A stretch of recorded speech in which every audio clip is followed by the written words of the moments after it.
घर बड़ा है, 3 मंजिला। नील की माँ का देहांत हो चुका है। अब घर में सिर्फ मैं, नील और उसका चचेरा भाई साहिल रहते हैं। साहिल 35 साल का है। उसकी पत्नी वी धोल 3 साल पहले उपनगरों में से एक में चली गई थी। साहिल एक रिटायर्ड एथलीट है। पहले क्रिकेट खेलते थे, अब फिटनेस ट्रेनर हैं। लंबे कद के हैं, चौड़ी छाती वाले हैं, घनी काली दाढ़ी है। और जब वो ऐसी बातें करते हैं तो ऐसा लगता है जैसे वो अपने दिल की बात कह रहे हों। वो हमारे घर के ऊपरी हिस्से में रहते हैं। नील ने कहा था, कबिया, साहिल अकेले हैं, घर बड़ा है, उन्हें रहने दो, वो तो परिवार जैसे हैं। मैं मान गई। शुरू में सब ठीक था। वो मुझे भाभी कहते थे, मैं उन्हें साहिल भाई कहती थी। लेकिन नील के बाहर रहने से हम दोनों के बीच दूरियां बढ़ गईं। एक शाम बहुत सुहावनी थी। मैं रसोई में नींबू पानी बना रही थी। साहिल नीचे आए, कमर सिर्फ ट्रैक पैंट और एक आम टी शर्ट पहने हुए। उनके हाथों पर पसीना चमक रहा था। भूल गया बहन, मुझे पानी पिला दो, गला जल रहा है। मैंने गिलास उठाया, मेरा हाथ कांप रहा था। गिलास उनके हाथ से छोटा था और सारा पानी उनकी टी शर्ट पर गिर गया। मैंने फटी हुई टी शर्ट में से पानी डालने की कोशिश की। मेरा हाथ उनकी छाती पर रुक गया। उनकी धड़कन तेज थी, वो मेरी आंखों में देखते रहे। उसने धीरे से कहा, बहन तुम्हारा हाथ ठंडा है या मुझे गर्मी लग रही है? मैं शर्मा गई और अपना हाथ हटा लिया, लेकिन वह पल मेरे मन में घूमता रहा। उसके बाद उसकी नजरें बदल गईं। कभी सुबह कॉफी बनाते समय वह मेरे पीछे खड़ा होकर मेरी कमर पर हाथ रख देता। कभी शाम को छत पर बैठे हुए वह मेरे कंधे पर हाथ रखकर कहता, बहन तुम थक गई हो, तुम थक गई हो। मैं खुद को रोक नहीं पाई क्योंकि मैं अंदर ही अंदर तड़प रही थी। नील की कमी मुझे हर रात जगा देती थी। फिर एक रात और नील 2 हफ्तों के लिए फिर से लंदन आ गया। वह जा चुका था, लेकिन तेज बारिश हो रही थी, बिजली कड़क रही थी। अचानक पूरे घर की बत्तियां चली गईं। मैं अपने कमरे में लेटी थी, मेरा दिल जोर से धड़क रहा था। मुझे नींद नहीं आ रही थी। मुझे साहिल की नजरें, उसकी आवाज, सब कुछ याद आ रहा था। मेरा शरीर बेचैन था। अचानक दरवाजे पर दस्तक हुई। साहिल अंदर आई। मोमबत्ती की रोशनी में उसका चेहरा दिखाई दे रहा था। उसने सिर्फ ट्रैक पैंट पहनी हुई थी। उसके बाल गीले थे, उसके शरीर पर बारिश की बूंदें थीं। मैं भूल गई। बहन मुझे घर में होने का एहसास नहीं हो रहा है। मैं बेंच पर बैठने गई। उसने कहा नहीं, साहिल कुछ अजीब सा लग रहा है। वह मेरे पास आया और बेंच के किनारे पर बैठ गया। उसने मेरा हाथ पकड़ा। उसकी हथेली गर्म थी। उसने कहा, काव्या, मैं जानता हूँ तुम क्या महसूस कर रही हो।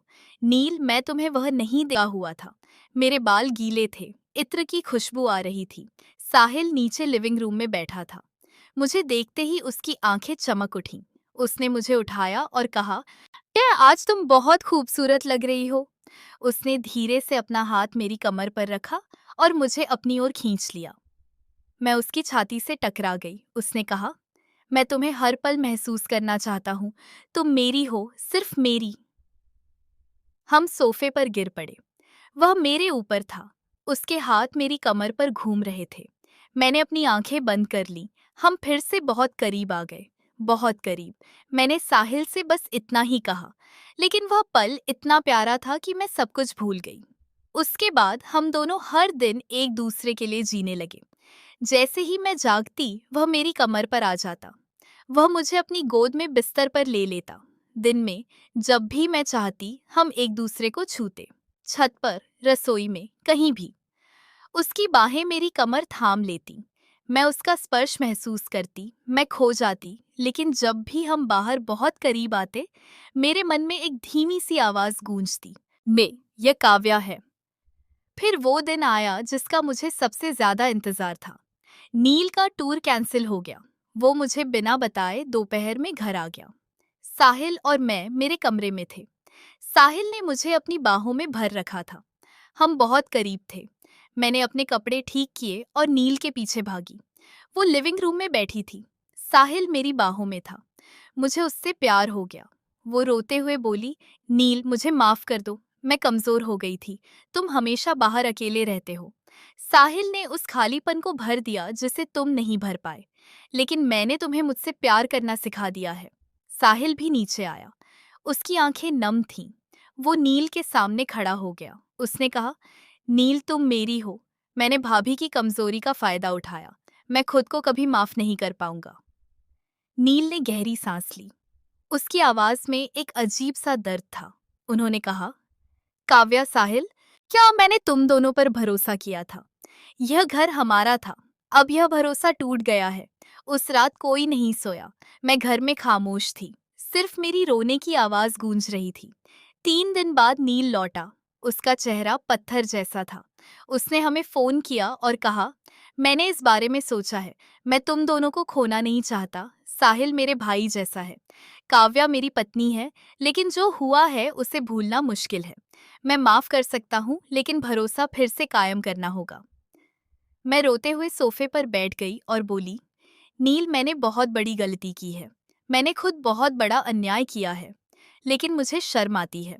साहिल आया और बोला, मैं जा रहा हूँ। मेरे पास एक पुराना फ्लैट है। मैं वहां जाऊंगा। मैं तुम दोनों को फिर से खुश देखना चाहता हूँ। नील ने उसे नहीं रोका। अगले कुछ महीने बहुत मुश्किल थे। साहिल चला गया। घर पर सिर्फ नील और मैं रह गए। नील ने अपने कपड़े बदल लिए। अब वह सिर्फ 10 से 12 दिन बाहर रहता है।